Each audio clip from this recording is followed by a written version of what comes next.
Power's back on. I'm no longer sitting in the dark. Fantastic. This is episode 47. You've got a real attitude problem, McFly. You're a slacker. Born and raised in South Bay, lower class punk ass, I was Northwood grade. I had it made. Spent my nights drinking with my mates. Just a short bus ride up to PA. Red River Red. Then I hit the wall and I knew I had to bounce. They still say that 19 years ago. Well, I got the hell out. From time to time you may see me hanging around. Now I feel like a stranger in this town. Crocs and rolls is where I learned to play. Westwood Tavern's where I learned. Yo.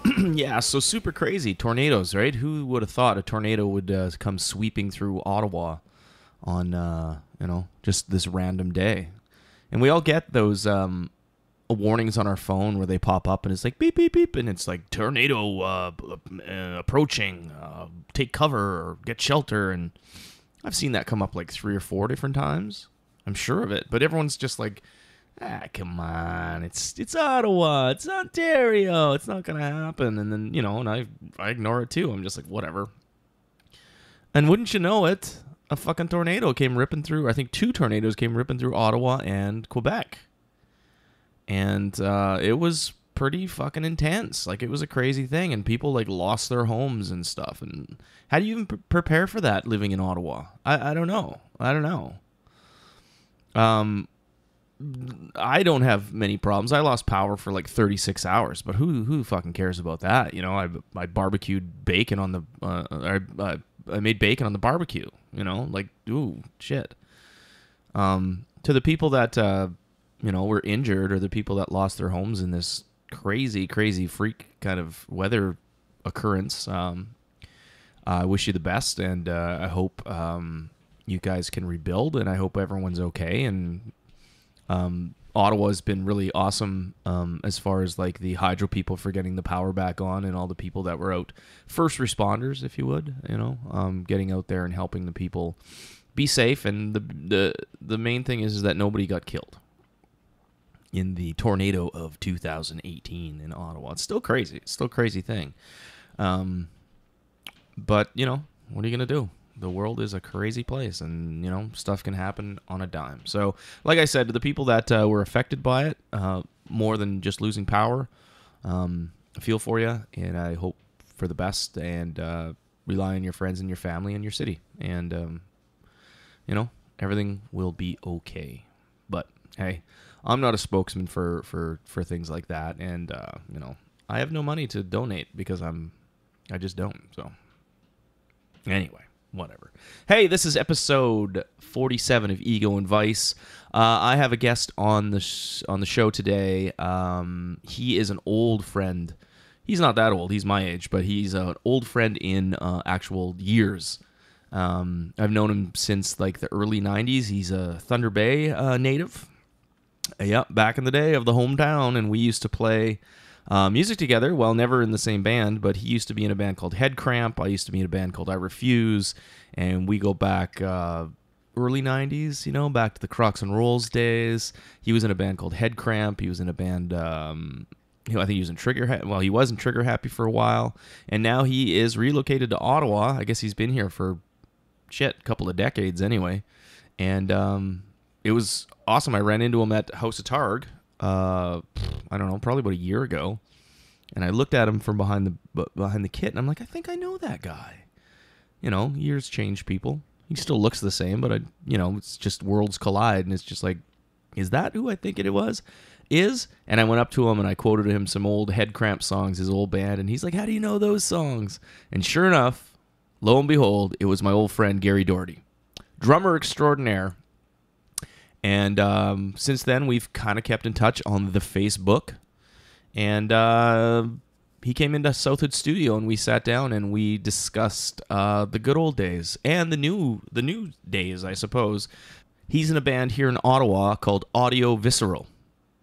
And we sat down, like I said, and, he kind of takes me through where he's been and stuff, because I haven't seen the guy in probably 20 years, if not longer, 25 years, I'll bet. But it was a great conversation, and we talked about Kirsten Kozlowski, who came up, who is doing the documentary on Crocs and Rolls, the iconic Canadian bar from Thunder Bay. He did an interview for her documentary. I did an interview for her documentary, and I can't wait till this thing comes out, because there's such a rich history from that bar. Such a rich history in the early days of Thunder Bay through Crocs and Rolls. And little did I know it, that me and Gary actually have a pretty rich history ourselves. So it was really fun to do this episode. It was really fun to go back to some of those places. I showed him some pictures and stuff that I didn't even realize. I knew I had, but I didn't really think about it with him in them from different occasions. And he said to me, he's like, I don't even remember this happening. But it did. It's photographic evidence, like an actual photograph. Some early head cramp and I refuse, ticket stubs and stuff from, 1992, 93-ish. Hey, kids out there, there you go. Some of you weren't even born when this shit was going down. But hey, whatever. Everybody gets old. Everybody gets old. But anyway. I'm going to play a song from the local band Life on Trial. My boy Blake's in this band. Rad dude, rad band. I just ran into him at the Frank Turner show. Shaved his beard off. Had this big, glorious beard. But he did it for a good cause. If you ever see Blake walking around, buy him a beer. If you ever see his band on the marquee, Life on Trial, check them out because they're rad. Fucking intense, man.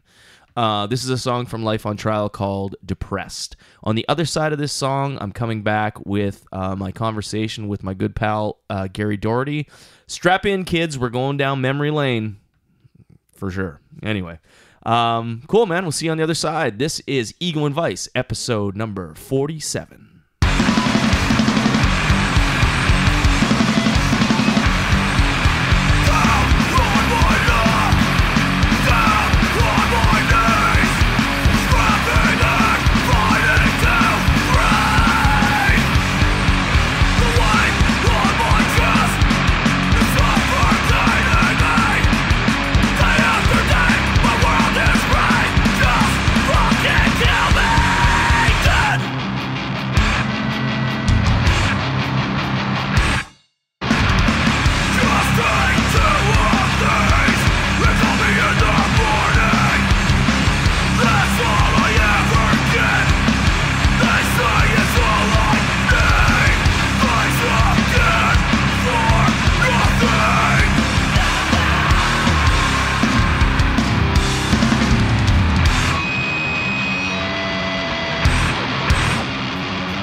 Hey, welcome back. This is Ego and Vice. This is episode 47. As I said in the intro, I have a guest in Southwood Studio tonight. He is an old friend, literally like an old friend from a long time ago, back in the early days of Thunder Bay. He is in a band called Audio Visceral right now in Ottawa, but back in the day I knew him as Gary Doherty, the drummer from one of my influences when I was a kid, a band called Head Cramp. And he's sitting right next to me. How's it going, Gary? Here I am. I am here. It's going great. Oh, cool, man. Yeah, Gary and I go way back to the early days of Thunder Bay, like early 90s, late 80s, early 90s, playing in like punk bands, just, being some snot-nosed kids singing about the stupidest shit, just trying to play fast and piss off our parents, I suppose. And Head Cramp was a band that I really honestly looked up to when I was a kid. I was just like, I want to do that. Because you guys were fast and you were silly and you were heavy and it was fucking crazy. Like, was that your first band? Kind of. It was formed kind of out of the ashes of another band called the Sludge Pigs. Oh, yeah, the Sludge Pigs. So it was Brent and I were in that band, and we parted ways with our guitar player then. And once that happened, we got Moose, who was the first guitar player in Head Cramp, and we just changed the name basically. But otherwise, it was essentially the same concept. We even carried over a couple of the songs, not many because they weren't very good, but yeah, no, it's so strange to hear you say that we would be some kind of an influence because we were just kids ourselves, right? Like just doing whatever. Like everybody was just influencing everyone else back then. Like it was just like one. Yeah. Yeah. Well, so weird. I think this episode, pardon us for gushing, for myself for gushing, but this is probably going to be a little walk down memory lane. And I'm sure me and Gary will have some fond memories or the same memories of things, maybe different points of view. But no, because I remember, I don't even know, like when Crocs and Rolls in Thunder Bay, when I first started going there, it would be bigger bands. I remember I saw like Razor and Sacrifice, like the metal bands, because my friends Darren and Ian, they were more like bangers. Good old Thunder Bay bangers, right? And they would take me to these metal shows, but I was just like this punk rock skateboard kid. And I'd stand up there and bang my head and stuff. And then I started going to more punk stuff. And I knew you guys were local, and I saw you guys play at Crocs and Rolls. Yes. Well, there was really nowhere else to play, right? Like, and at that time, and you and I think, are the same age even. Like, you're not younger than me. Or I'm 44. Yeah, me too. And yeah, I mean, at that time, Jay Mason, who was a former bandmate of yours, he and Brent, who was in our band, would walk around Thunder Bay and with a mohawk or whatever at that time, and you would get beat up for having a mohawk at that time. Like, yeah, it was nothing but rock and roll there. That was it. Well, coming out of like the late 80s, early 90s and stuff like that, it was like all the hair metal and the jock metal. And I still remember in like 1987 or 88, like riding my 10-speed, listening with my Walkman on, listening to like Hysteria. I almost got killed doing that. Yeah, Hysteria by Def Leppard. You know what I mean? Oh yeah. Yeah, that was the shit. I met a guy in probably grade 8 named Ryan Twardowski, one of my oldest friends who's still in Thunder Bay. Hey, bud. And he got me, I think one of the first punk bands, which I actually started listening to, was like the Dead Milkmen. Oh, yes. And he told me, I was just asking him questions, like, what's your favorite band? And he's like, the Dead Milkmen. And I'm like, fuck you, that's not a real band. And I just got introduced to punk rock through him. How did you always play punk rock? No. Well, I had two older brothers. They were like 10 years older than me, so I grew up like on a steady diet of like bands like Triumph and Rush. As my friends started listening to music when I was young, they'd start listening to stuff like Motley Crue, and like they'd play that, and I was like, what is that demonic music? You know, this is so crazy. Yeah. And then I'd be listening to that, and then other kids start listening to Metallica or Venom or something like that, and I'd be like, I can't listen to that. You know, Master of Puppets came out, and that album cover freaked me out, and I was like, I can't listen to this. This is scary music. It wasn't until high school really that, and it was actually Jay Mason. I'll credit Jay with this. I don't know if he'll ever listen to this, but maybe he lent me a copy of No Control by Bad Religion. Holy right, which is a hugely influential. Was it a clear tape? He lent me the same fucking tape. Oh yeah, tape. I'm sure it would have been the same tape. That was my introduction copies, right? too. Yeah, Jay Mason lent me No Control. So Jay Mason was a very, very influential guy to the Thunder Bay punk rock music scene. And his first band was called I don't know if it was his first band, but there was a band called Pukefish. And I've looked long and hard in the age of the internet trying to find a copy of that, and it does not exist anywhere. So if anybody has it, I would appreciate you sending it along to Mike, who might send it along to me. Hey, you may never get it back because I might hold on to it forever. But yeah, you can send it. egoandvice@gmail.com. Yeah, without Pukefish, really, there's no... Sludge Pigs and Pukefish were kind of existing at the same time.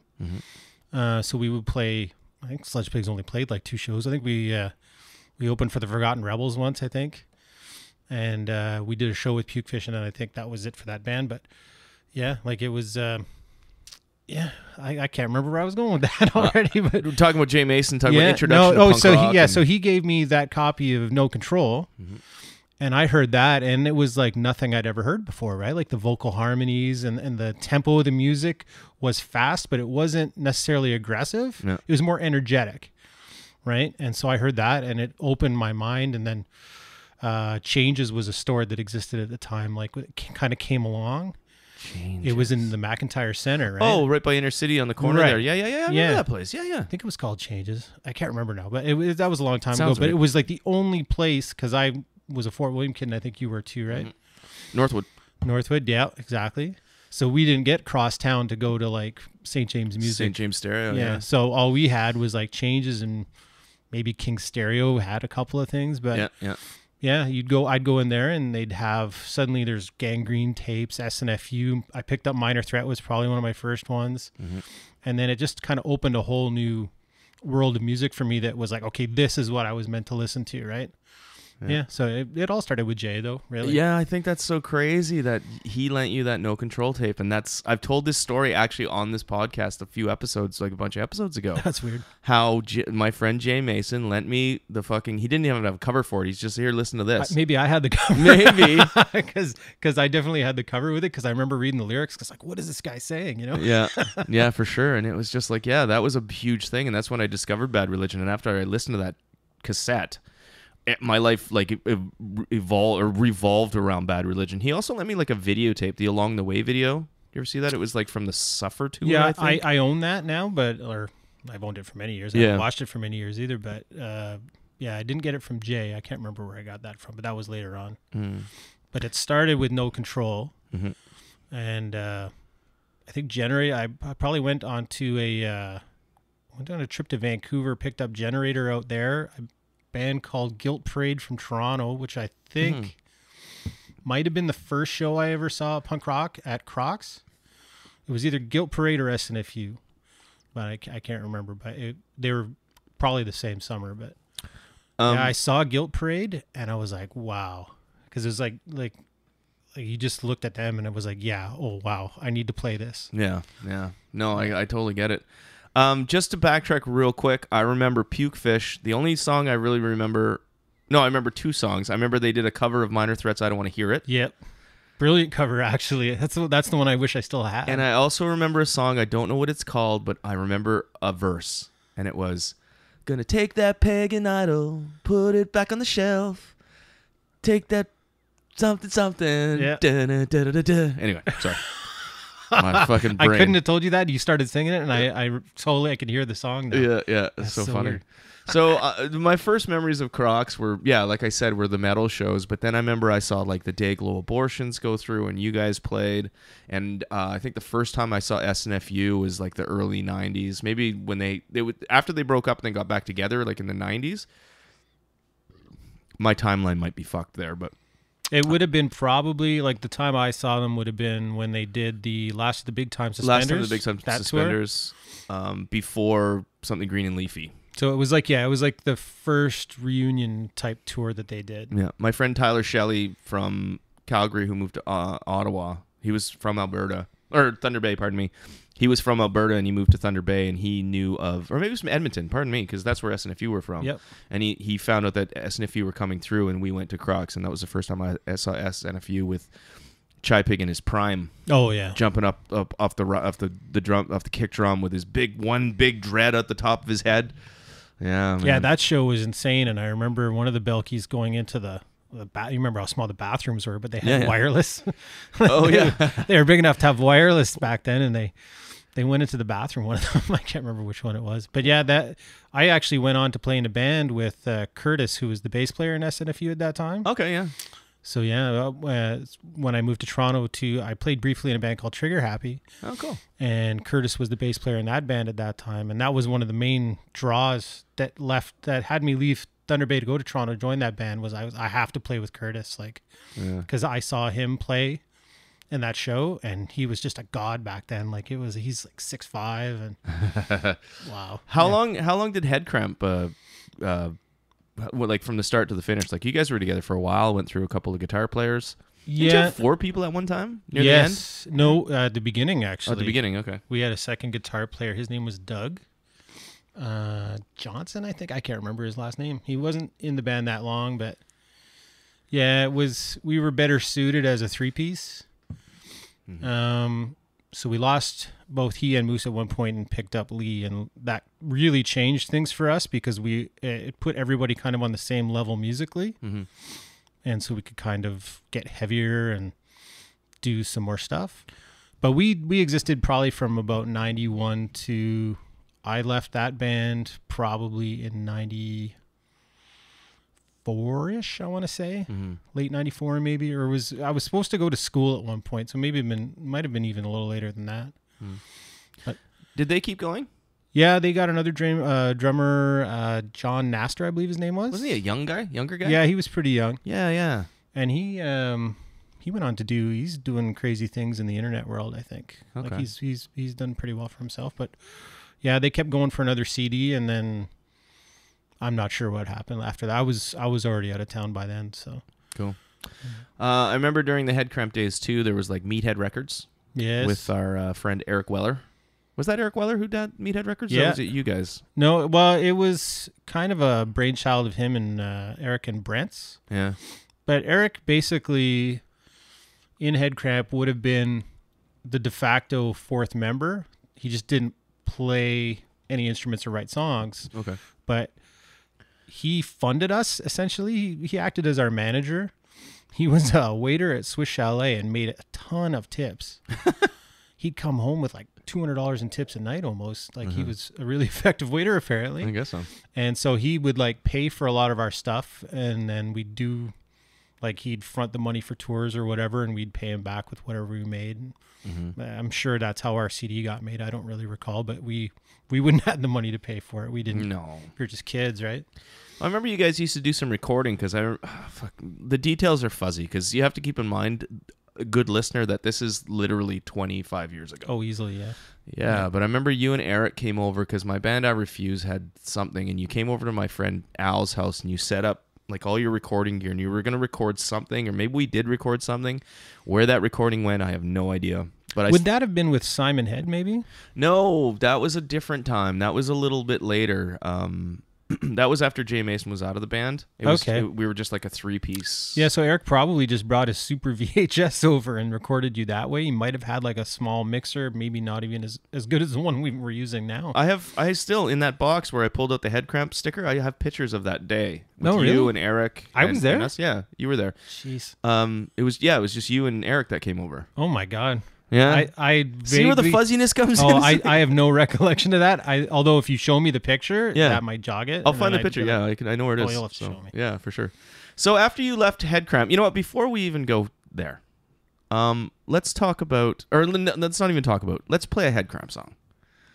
Sure. Just so people know what the fuck we're talking about. Yes, yeah. Many people may not have heard it. All right. So right? Gary has told me that he does have some Head Cramp material kicking around in the archive of Doherty, and he's going to send me something. Heck yeah. Do you know what you would want to hear or what you'd want to play? I mean, Born in the 70s is probably the classic track that we had at the time, so let's probably go with that one. I fondly remember Hit by a Bus, too. Yes, I don't believe that made it to the CD, though, so okay. I don't know if I have that one. All right, so when we get back on the other side of this this track, me and Gary are going to continue on with the trip down memory lane. This is Ego and Vice, episode 47. This is Head Cramp. This is Born in the 70s.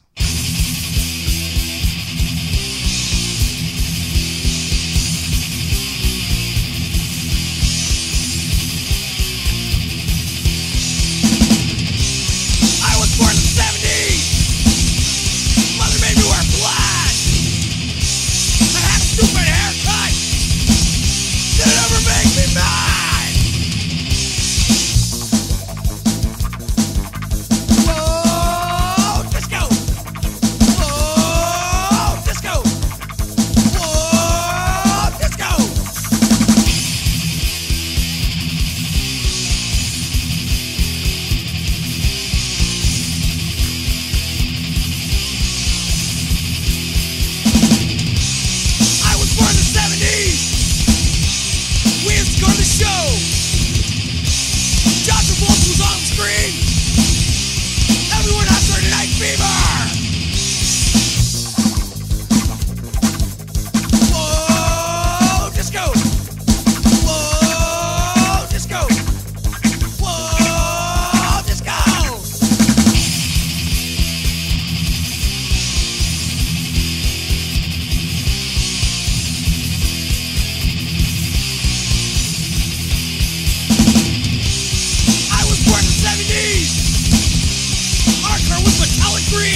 stupid haircut that ever make me mad. Whoa, disco. Whoa, disco. Whoa, disco.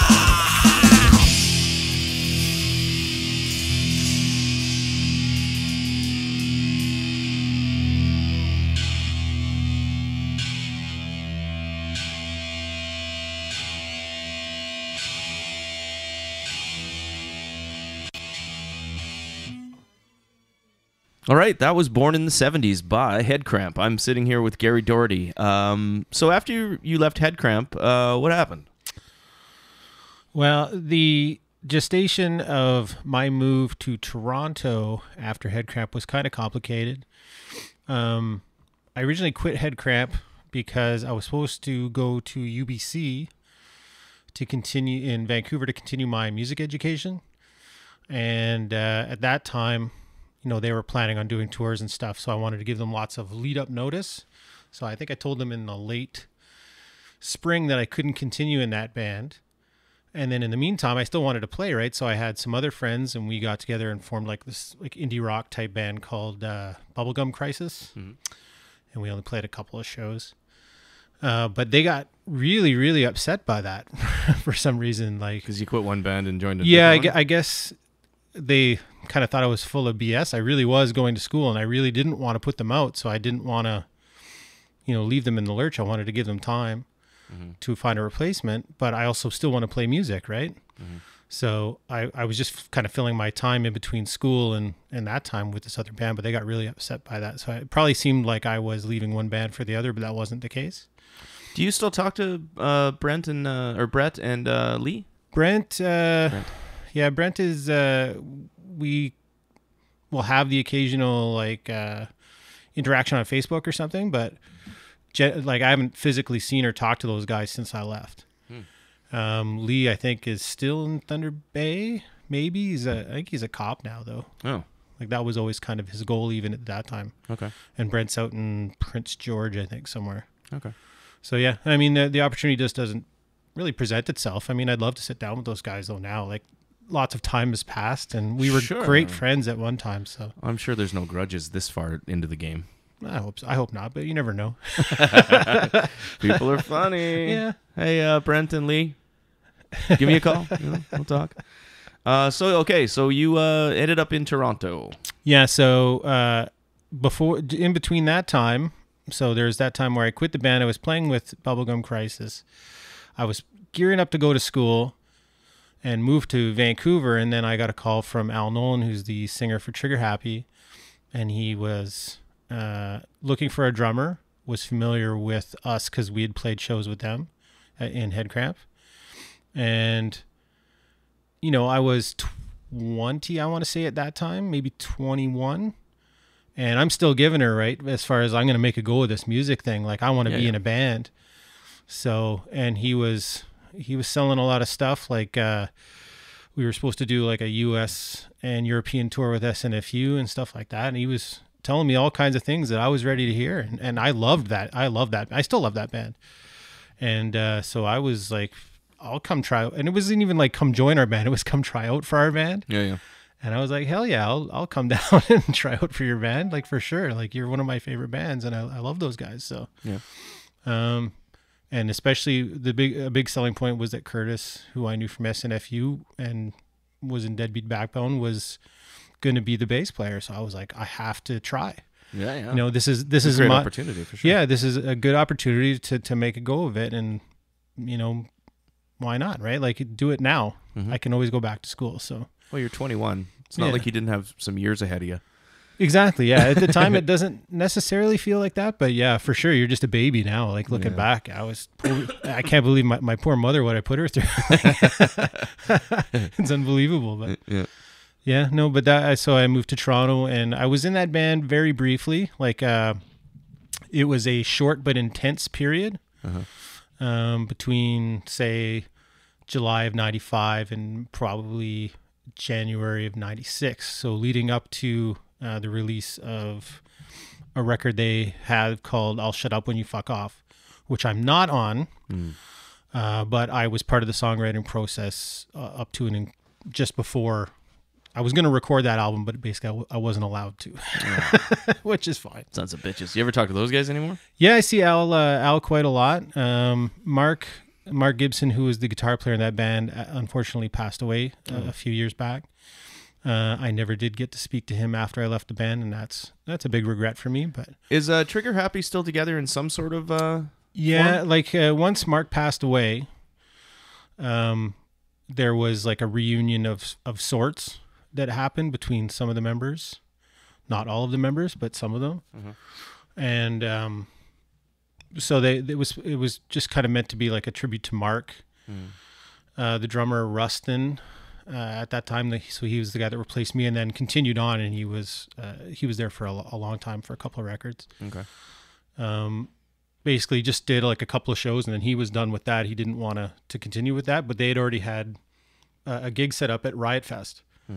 So, geez, we're kind of scrambling all over the place because there's a whole... Keep it together, Gary. There's a whole part in between this where the band I'm in now, the reason I'm in the band I'm in now is that Kevin, who's our bass player, used to also be in Trigger Happy, but just not at the same time as me.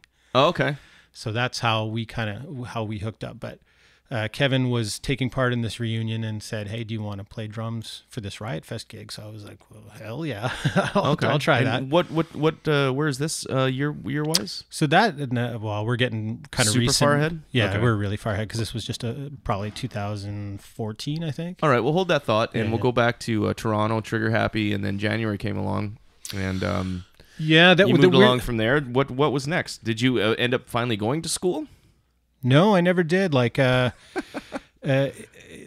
was kind of a soul-crushing time when I decided to leave that band because I'd made the decision at Christmas of 95 to not continue with that band. I was basically bleeding money, which is what was happening. I was a young kid. I was living with friends in Oshawa, going from Oshawa to Etobicoke for practice like a couple of times a week, but not really doing much in between. The other guys had lives and I just had the band, right? Music, so yeah.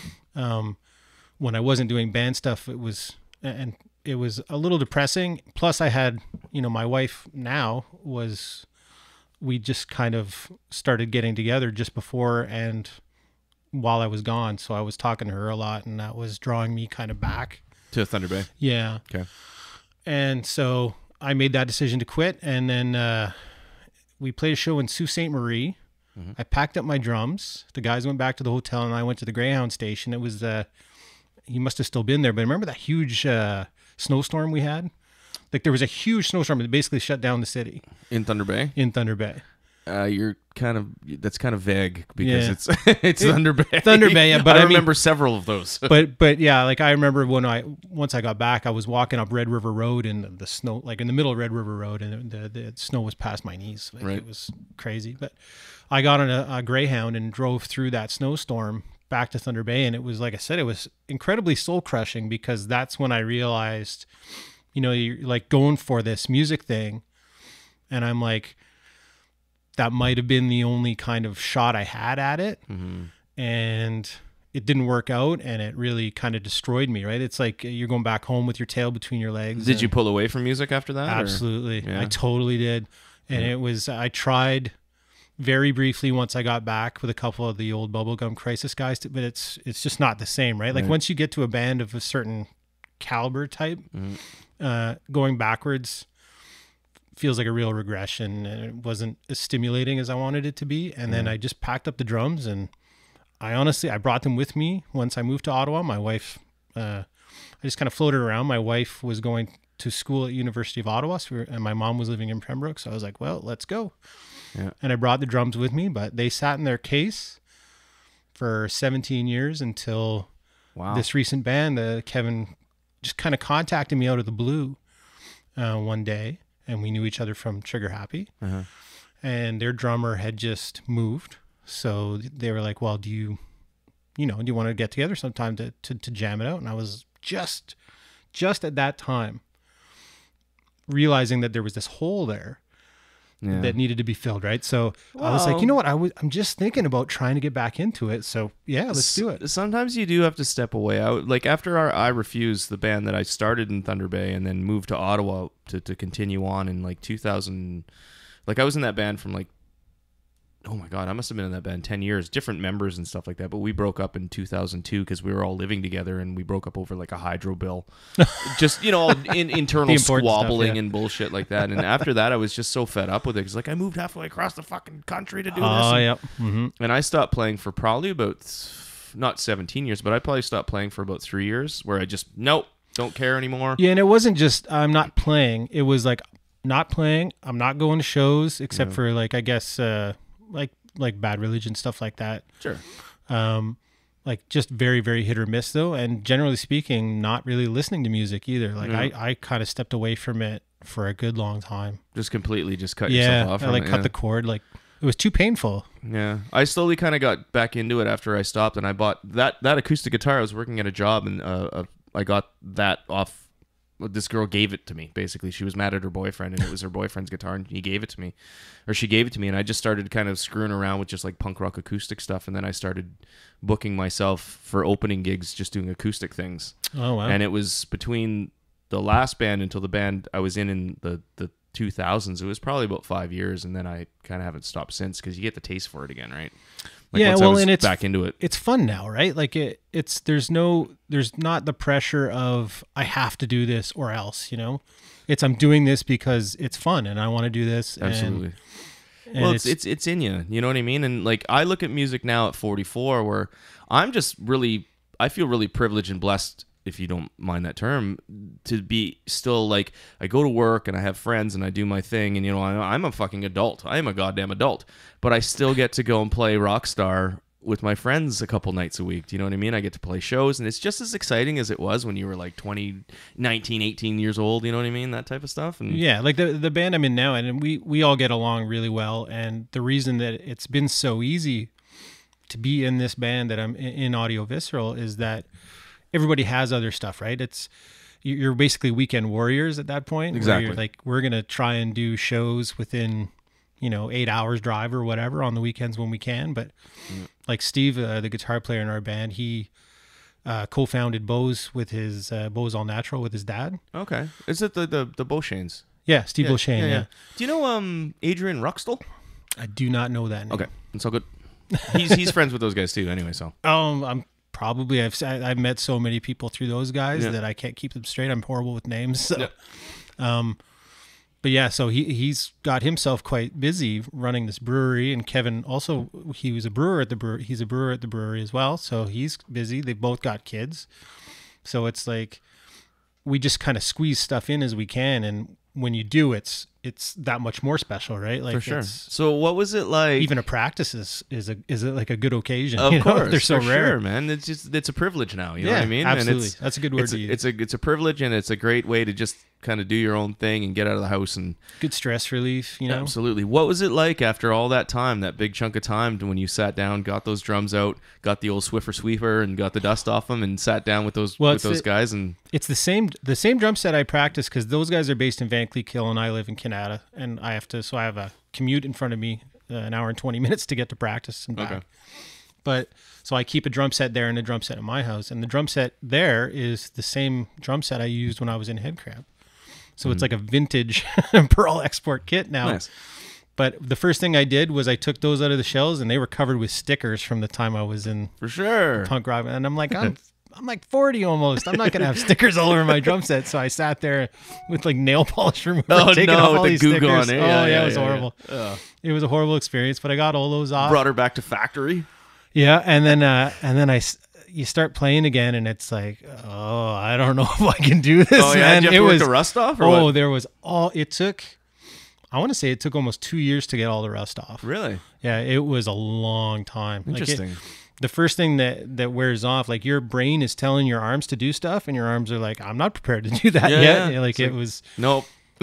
It was a bit of a struggle at first, and I was kind of worried at the first practice. I was like, oh, they're not going to want to have me back after this. This wasn't that good, like, Well, I remember in the day, like I touched on earlier, you were always a very energetic drummer, a fast drummer. Yes, I and like you were fast, like yeah. tight. You tight. Everything was like crisp and clean and and yeah, I guess that would be tough. And So it took it's all muscle memory, right, in your hands and wrists. Yeah. And it took a long time to develop that back. Yeah. And it took probably 2 years to get back to where I was. Mm-hmm. And then I feel like I'm a little better now than I was back in my 20s, just from teaching myself. Like I did like the 1 year university, but at that time, like your brain isn't really positioned to absorb the information. right. I think as much at When that you're time as younger, you yeah. are now. Yeah. So It's I all can teach piss- myself and actually learn something from it. Yeah, it's all piss and vinegar when you're young, and now you're Yeah. kind of like, why am I thinking about this so much? Yeah. Well, it's like, I want to go as fast as I can. Why would I do it slower than this so I can do it faster? Well, because you're not as even as you should be. Yeah, it's funny how the brain and the body work together too. Yes. Because I used to skateboard. I skateboarded my whole youth and like through most of my 20s. Well, yeah, I guess say most of my 20s, and then I stopped skateboarding for about 12 years or something like that.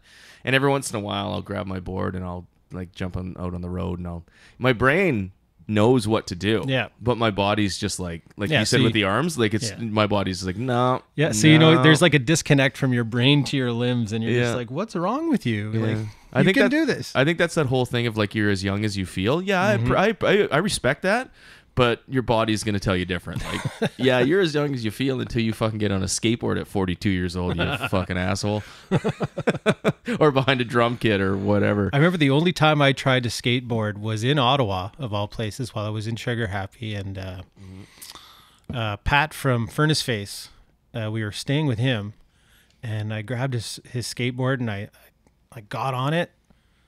And within like milliseconds, right, I'm on my ass, and I was like, that's enough of skateboarding. That's it. Yeah, And it was the same experience for me with snowboarding, actually, in Banff. yeah, fair enough, man. I was It's like, just. yeah, no, I've had enough. I was living in Canada about I don't know, about 5 years ago, and they have like back in Thunder Bay, we used to get chased out of like grocery store parking lots for skateboarding, and now you come to like Canada, and this is the kind of the stuff that made me want to get back on a skateboard. Was they have like all the skate parks and the concrete like bowls and shit like that. I was living in Canada, and like 2 blocks from my house, they had this fucking awesome skate park right on like Terry Fox. Yep. And I went there, and I was just kind of coasting through and everything. I'm like, this is great. And I tried to do this trick like a fakie, like up, bang, and come back. I went literally like sideways down on my hip, picked up my board, went home. I was like, that's it. Yeah. And I had like when I was a kid, I used to fucking anyway, like tumble downstairs and smash my everything. And it was just like, okay, let's try again now.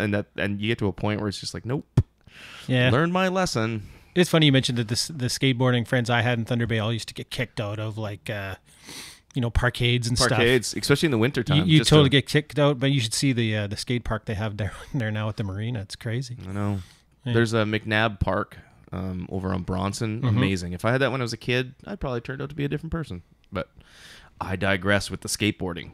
These young whippersnappers in their skate parks. So getting back to my question, yes, you worked the rust off, but then you sat down with the guys and then you started like just immediately writing songs, or They had already had a few songs that they had recorded, so it was a matter of just learning those ones.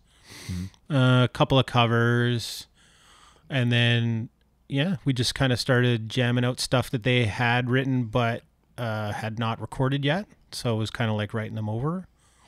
Yeah, and then we just kind of kept going from there. We don't get to practice as often as we'd like, so the songwriting process for us is slow and painstaking. sure. It takes sometimes months for us to write a song. Yeah, well, I relate. but the thing that has changed since we were like in our 20s is that like I'm out in Vancouver doing something for work, and they're texting me song ideas, right? So now I'm listening. yeah, it's it's amazing. so Yeah, I know different what you now. mean. So now I can take that when I get home, I can kind of start jamming out, and then by the time we get to actually all three of us in the room practice together, we can just kind of start playing the song right away. Right, because it's Which is it's- way different than yeah. way different than it used to be. It's a whole new world, man. Yeah, it's awesome. It's awesome. I have my friend who's back in Montreal now, but he went to Florida. His wife got I think she went to school there. She had a job there in Florida, and we were back and forth on the internet just sending ideas and just files and stuff like that with some software, and he'd do a track and I'd put some shit on it and back and forth till we'd like had a song. Never played in a band together ever, but we like wrote stuff. It was really, it was fun. Well, it's essentially what allows me to be in a band with two guys that don't even live in the same city as me. Yeah. So it's a blessing, really. Like, it's really good. Before we get to a song, yes, we live in a very futuristic age. We're in the future, ladies and gentlemen. We're in the future. My drummer is still living in 1983. He doesn't have a cell phone. He doesn't know how to work the internet. But the beauty of it is that he's a real simple guy, love him to death, but all he wants to do is play drums. That's all he wants to do with his life. I guess he doesn't play electric drums. No, he actually got a digital kit recently, yeah. So he's like doing well. He still doesn't own a cell phone, so if it's just like you can't get a hold of him, every once in a while you'll check your like cell phone because the phone will ring and it'll be like Bell payphone. Like it'll say like Bell. Yeah, like he'll call you. He'll pull over on the side of the road and call you from a Bell payphone. Yeah. Anyway. Wow. Can we play a song from Audio Visceral? Sure. Yeah. That's your Let's call. do that. Goddamn fruit flies. Anyway. I gotta take back my empties. God damn it. Anyway, what would you like to hear?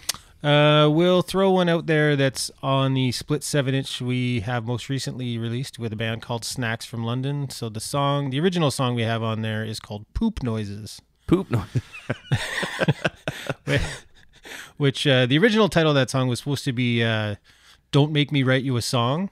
It just kind of became poop noises out of what was happening in the practice room at the time. And then, it just lived on, unfortunately. Okay, I can't introduce the song any better than that. So this is Audio Visceral. This is Poop Noises. This is Ego and Vice, episode 47.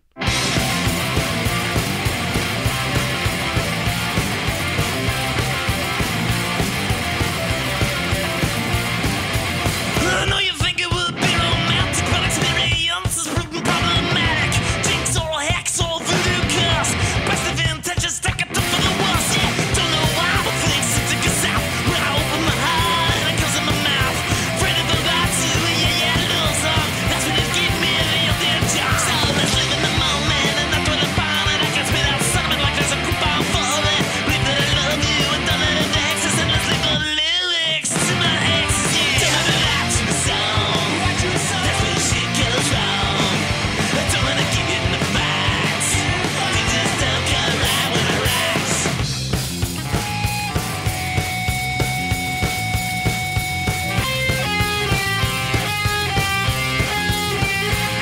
When I look at my soul and I get a perspective, yeah, you might be receptive or you might get infected. Son of a rose has a prick of a thorn. Records affection and calamity born, yeah. Suck at my motions, I'm not the director. I can't get drunk and sucking like I'm building a vector. Never so rare, I am so wild, so tender. What's getting sent back, return to sender. The more that I give you, the more that you need. The less that I have, well, the more your heart bleeds. Believe that I love you and don't let it vex us. And listen to battle of all sexes, yeah. Don't let it write you a song. That's when shit goes wrong. Don't wanna give you the facts. They just don't go right when I write.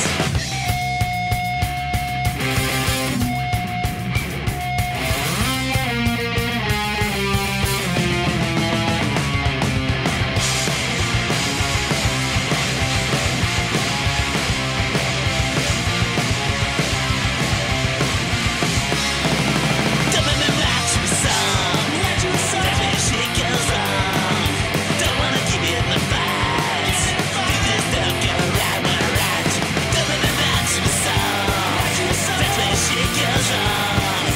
Don't wanna give you the facts. They just don't go right when I write.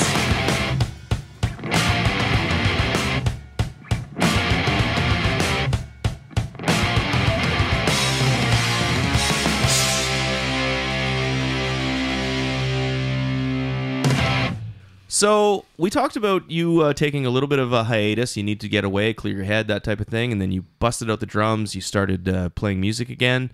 I asked you what it was like with your first practice or just knocking the rust off. What was it like playing live for the first time?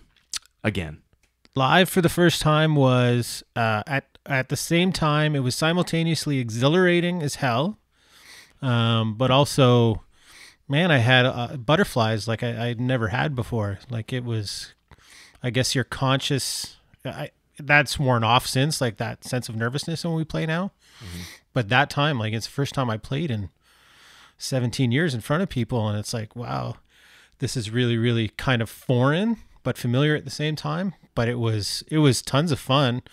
It felt like it went well, and yeah, I mean, I was just all kinds of stoked after that. I was like, okay, I'm getting back into the swing of things, right? But did you fall back into it after like 30 seconds type of thing, or did it take you?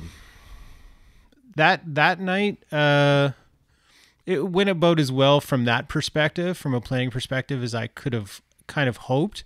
The thing as a drummer, when you take a long layoff, the thing that really kills you is your forearms. They start getting sore, right? Especially if you're trying to play with any kind of tempo. The lactic acid. Yeah, well, it's not even. I don't even know if it's that, but it's just like they just seize on you, and like I call it lobster claws after a while, and it just feels like you're hammering the drums with your actual fists. It feels awkward as heck. So when it happens, it doesn't happen anymore because I finally got my muscles trained back. You're loose. Yeah, so it's good now, but at that time, wow, man, it was just like I felt kind of like I didn't feel like I did that well, but it went about as well as I could have expected. So, but from an emotional standpoint, it was amazing. Yeah, it was all kinds of good. Cool, man. And you guys have you have a 7-inch out, you said? Yeah, 7-inch out right now, split 7-inch with London Snacks. They also have an exclamation. They don't have an exclamation point. They have a question mark in their name. Okay. They're a pop punk band from London. Prior to that, we did a CD on Joey Shithead from DOA on his label, Sudden Death Records. So that's floating out there somewhere. And we still have like 1,000 copies of that or whatever, right? Because CDs sell really well now. Oh, yeah, right. So yeah, we've got some stuff. We're sitting on a whole whack of songs that we recorded with Ian Blurton in Toronto that we've done, like even some of them over 2 years ago now that just haven't been released yet. So they'll either come out as more split 7 inches, or eventually we'll get enough together to do another album. But yeah, it's coming. And what do you guys got on the go? You got any shows coming up? Or we just finished a couple, and the Bose Oktoberfest last weekend was our last one. Our next one up is October 13th in Newmarket. We're playing it's Punks Against Racism. It's something I saw some of that. Yeah, they've been doing that for I think this is the 19th one now or something. I can't remember, but they've been doing them every year for years and years there. Newmarket has quite a good scene, actually. Yeah, they're very, very supportive of one another. And so all those bands in that area, and we're coming along. We're bringing another band from Bankley Kill called Give Up is coming. Ship of Fools, Five Knuckle Chuckle. There's a whole bunch of bands playing that festival. And so that's our next one. And then I think that's all we have planned for now. But you never know when stuff comes up, right? Well, the holiday season's coming up. Everybody takes a little break, right? Yeah. So after such a big layoff and now you're back into it, which I'm really happy you are, because like I said, you're one of my big influences from when I was a kid, just being in the bands you were in and wanting to kind of hit that level. What do you want to do? Like, what do you want to do now? Is it like we talked off air about how it's kind of like a privilege to play music now? Like, what's your take on that now? Yeah, like we joke sometimes. Kevin and I in Audio Visceral, we joke about how it would be, awesome to do a cross country tour like once, just to kind of Bucket list, eh? This is why we don't really do this anymore, right? Like, because I've got a friend band called the Peelers from Montreal. They're like a Celtic punk band, and they're doing the same thing right now, right? Like they did Timmins, and then boom, they're gonna drive and play Thunder Bay the next night, and then boom, we're in Winnipeg. And I have fond romantic memories about doing that stuff. Sure. So I wouldn't mind doing something like that again, but I think our band is probably, most enjoyable for us in that we just do things as we can, right? And it's so when they do happen, it's like even if the show's not that good, it's still special, right? And it's absolutely like every opportunity to play is should be cherished. So that's how we kind of look at it. So yeah, I completely agree with you. Like I said, like we talked about, like I said off air, me playing music now is just a privilege to be able to still do it, hang out with my friends, play music, do something I really love to do, because everybody's got to get up and go to work and, put food on the table and make some money to afford some goods and services. But I feel really lucky to still be doing what I've loved to do for the last almost 30 years of my life. Do you know what I mean? And I'm not going to stop. I'm just going to keep doing it. It's not a matter of making it for me anymore, because that dream ended a long time ago, if that was even a possibility. But for me, it's just being able to still do it and having a fucking awesome time and still putting something out in the world, you know? Yeah, that to me was always kind of, it's something you strove towards, but as time progressed, to me it was kind of a fallacy, right? You don't choose whether you're going to make it anyway, right? Like, it's all kind of random. Yeah. You just have to be willing to put in the effort, and the effort comes from your inner desire to do it, not from really any other reason. You have to do it because you like it, and if you're not, it's not going to, can't subsist on its own without passion. Yeah. And enjoyment. So if you've got a band where you all get along and you're all playing tunes and you know, playing shows with your other friends' bands and stuff, like to me, it doesn't get better than that right now. That's it, man. Yeah. It's a community, it's a family, and it's like, you know, it's what else would you want to do with your free time? Yeah, it's like party every weekend, right? Except we're playing. I hate going to shows where I'm not playing, to be honest. Like, I find it tough. Yeah, you just sit there and with your, like, when am I going on? The funny thing is that you and I came from an era where we played punk rock in the early 90s, and then when it was like not, well, maybe like late 80s, early 90s, where it wasn't like socially acceptable to like punk rock. And then all of a sudden, like 94 came and Dookie hit, and like that whole scene, and we're like, punk rock was cool again. And we were in that age where we were in bands at that time, and it was just like, wait, this could actually go somewhere. Yeah. Yeah, and then you're always chasing that golden goose a little bit, even if it's not punk rock to say that, but it's just like, it's always in the back of some musician, like in a musician's mind, saying, well, maybe this will be cool. But at this stage, I don't care. I just want to play music, and I just want to keep playing music until I can't play music anymore, and then I'm still going to try. Yeah, it's hard to beat back that kind of competitive nature within yourself, where you're kind of looking at other people's bands that are doing maybe better than yours, that you're like, well, my band's just as good as theirs. Like, why are they getting that special? Like, yeah. But it, like I said, it's kind of random in a way, right? Like, they're getting it because they're getting it, and good for them. Like, that's kind of how I look at things now. And if good things happen to my friends, that's great for me. Like, I like seeing them happy. So absolutely, yeah. So it's kind of more about helping out each other and supporting each other now. Yes. Which even at the time in Thunder Bay, I wish things kind of were like that, but probably not as much as they could have been. So it was kind of a weird situation back then, where we're all young and competitive, and we all have kind of a common goal, but we're all trying to leapfrog one another, right? And we just happened to be the first one, so everybody was kind of coming towards us, and you know, you feel a little threatened by the other bands coming, and you're just like, that's just the stupidity of youth, though, coming Well, you get older and wiser and more comfortable in your own skin, and then now it's, like you said, it's a community, and you just want to like play fun shows and hang out with your buds and make music. Yeah. You ready for rapid questions? As ready as I'll ever be, I guess, yeah. All right, let's do it. Questions and answers, honesty lies. Yes, no, you can't, but you can and you know why. Shit, you must be fucking, man. Like, what's he talking about? Any questions? Okay, this is Rapid Questions. This is Gary Doherty, and question number 1. Song you want played at your funeral? Wow. Wow, that's quite the question. These don't have to be super rapid. Like, you can elaborate if you want. Song I want. Let's go with Creeping Death by Metallica. Just for the name. Okay, very good. Number 2, pardon me. Your favorite band as of today? I can't say Bad Religion anymore because there's been too many lineup changes. Let's go with current one would be Propaganda, because I really love that last album. Great. Question number 3.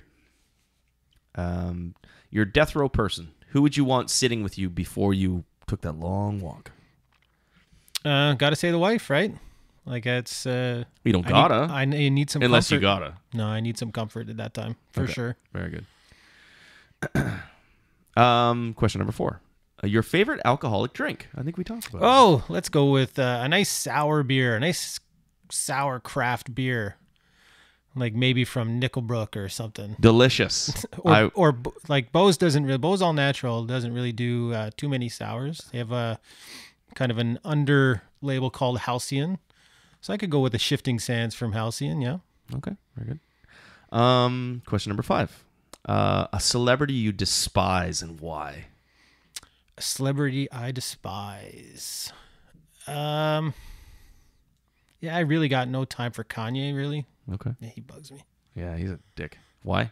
Oh, he bugs you. He just- That's why. He's That's so full of himself. fine. I know, I hate that shit too. Yeah. All right, we'll move along. Oh, Jesus. He picked 17. Your death row sex position. Last time ever. Wow. One position only. Am I receiving? Oh, Jesus Christ. Sure. I don't know why, but pile driver is coming to mind. Pile driver. I like it. I'm not even going to ask. I'm not going to follow up with that. You probably shouldn't. I enjoy that. Okay. All right. Question number 1, 2, 3, 4, 5, 6. Question number 7. First concert or show you ever saw? Oh, that's an easy one. First concert I ever saw was Mr. Mister at the Thunder Bay Community Auditorium. Mr. Mr. was the first concert I saw. Yeah, well, it was great. I went with my brother's girlfriend at the time took me. All right. Yeah, it was my first one. Okay. Question number 8. If you had a pet monkey, what would you name him? Pet monkey would be named, I don't know, Tony. Tony Soprano. I like giving my pets like human names. Yeah, like Dave. I had a rabbit named Kent once, and I thought that was hilarious. That's pretty funny. All right, question number 9. Mac or PC? I'd like to have a Mac, but unfortunately I own a PC. Very good. And the final question of episode 47's Rapid Question with Gary Doherty is number 10. Who is your hero?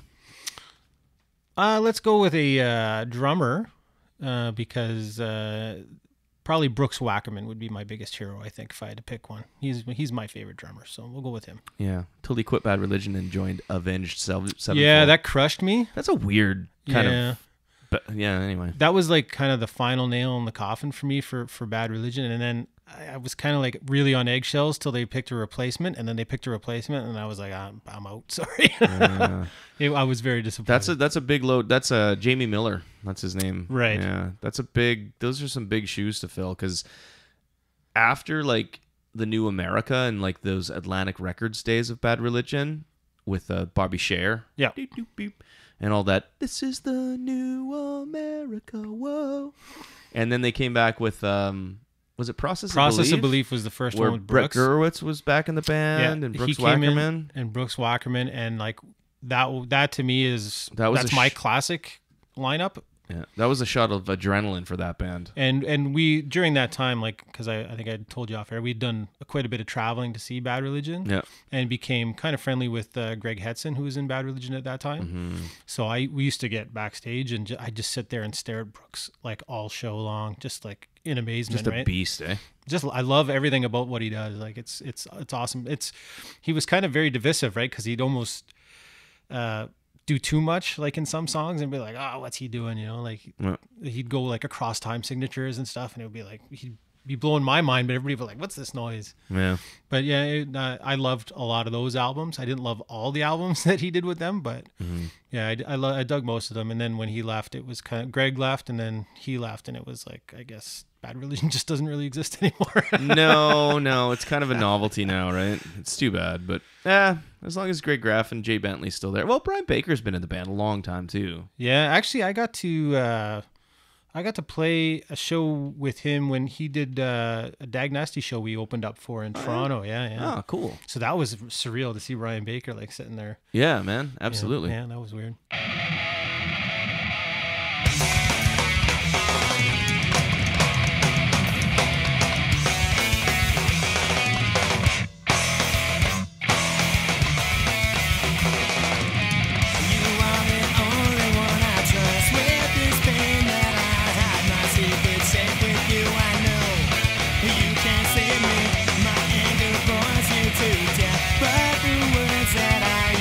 Stupid as they are dumb. Yes,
Okay, well, that's the end of episode 47. Did you want to plug anything as far as like where we can hear your bands, where we can hear your music, where we can, I don't know. Yeah, kind of if you just Google Audio Visceral, that's when all our social stuff should come up. We got Facebook account, Instagram, Twitter's not very active, but still kind of there.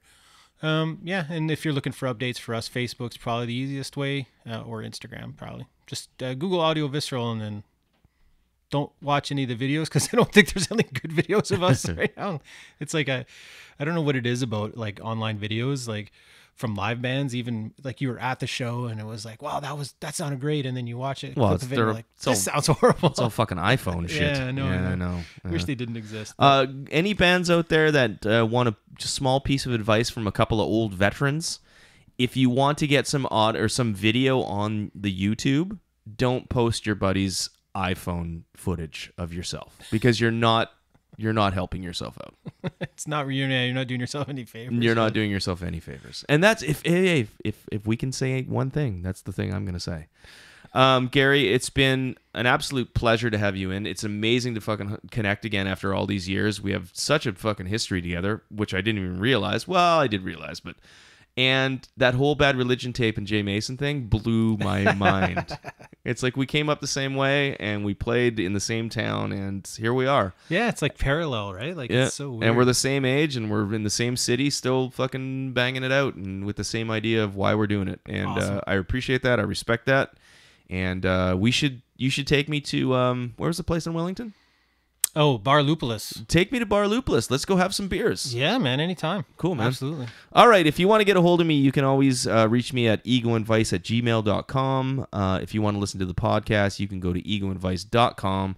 I'm available on iTunes, Google Play, Podomatic, Facebook, anywhere you can find cool podcasts. Well, podcasts. I won't say cool podcasts because you might not find mine. But anyway, thank you so much, Gary. Yeah, well, thanks for having me, man. And awesome. This has been Ego and Vice, episode 47. We'll see you next week. You've got a real attitude problem, McFly. You're a slacker.